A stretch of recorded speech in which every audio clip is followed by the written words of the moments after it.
I got. Hello, my name is Reverend Steve Miller, and I am from Henderson, Texas, by way of Mount Enterprise, Texas.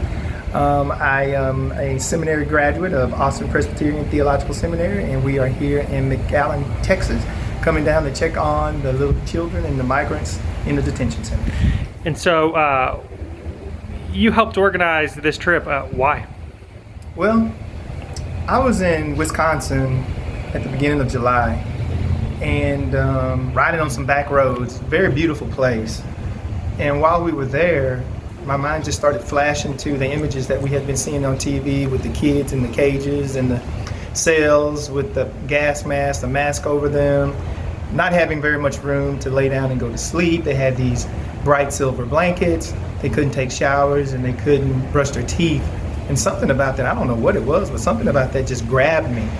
And it grabbed me so until I was able to put myself in their places. I was like, if this were me, how would I feel? You know, I was in the military and I know what it feels like to be out in the woods and not having taken a shower. You know, I was a kid, I worked in the watermelon field, and I remember what it was like, you know, being in those fields, not being able to take a shower. You know, I've not brushed my teeth for a couple of days because I was in the military. I know how that feels. That feels terrible, and I couldn't imagine those kids feeling the same way. So then I started wondering about my kids. What if my kids were in that same type of predicament, right? And I would want someone to help them.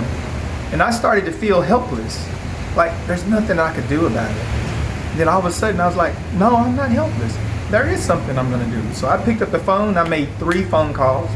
One was to a good friend of mine who is from Henderson, Texas. He was a few years younger than me, but you know, he's an activist type of preacher. I called him up and said, hey man, let's do something. I called another friend of mine who's a Brown Beret in San Antonio. I called another pastor friend of mine. Those 2 guys ultimately ended up not acting, but Owen did. Owen called B at Texas Impact and told her about the idea. B liked the idea, but they really didn't move on it yet. You know, I called Owen a couple times and Owen was still kind of lukewarm on it. So I just kept pushing. This was like July 8th. So when I got home from vacation, which was July 16th or 17th, I called the bus company in Dallas. I called up the hotel in McAllen, and I cut deals with them. I got contracts. They sent me contracts, and I got those contracts, and I drove down to Austin to Texas Impact, and I went into B's office, and I said, hey, man, I got contracts, and I already got 30 commitments from people. Let's do this. And she was like, hey, okay, let's do it. And B jumped on it. When B jumped on it, man, it was this history from there. She started calling this person, calling that person, utilizing all of her contacts, you know, dialed up people in a Rolodex. And it just grew and grew. Initially, we were just going for 50 people. I mean, we started out with 30 between my friends and Owen's friend. We had 30 people off the bat. So I said, you know, if we could get that 30, man, we won't have a problem doing 20 because we'll have that 30 recruit at least one. And then all of a sudden we got to 47, and then it was 67, and the next thing you know, it was 100.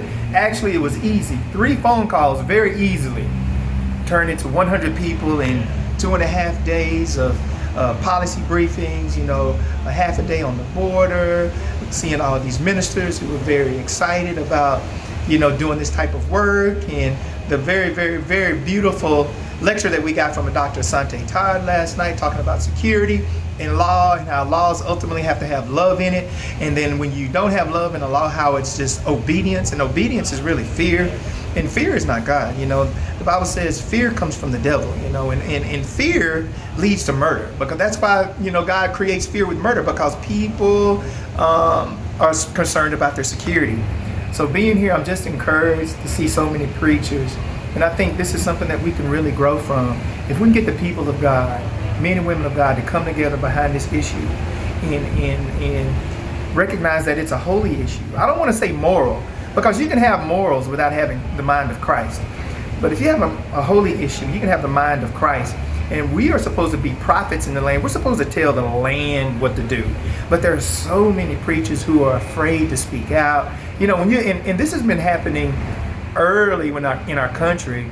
You know, when in the 1620s, 1630s, when preachers started to respond to the beginning of slavery, right then the government threatened to take their licenses away. So it's been the government suppressing preachers for a long time, and we've almost taken that up as a tradition. But to break out of that is really something holy and something that has the mind of Christ in it. So I'm just glad to be here today, and hopefully to be the start of something that we can really take forward in the future. And I think we need a March on Washington type of moment, but filled with preachers. And once we do that, the country's going to be galvanized and they're going to listen to us because we're called to do this type of work. We're not called to allow our country and other countries to devolve in this type of non-compassion or incompassion, whatever the word for that is. Well, appreciate your ministry, appreciate your word, and we'll look forward to seeing what's next. All right, brother. Thanks, man.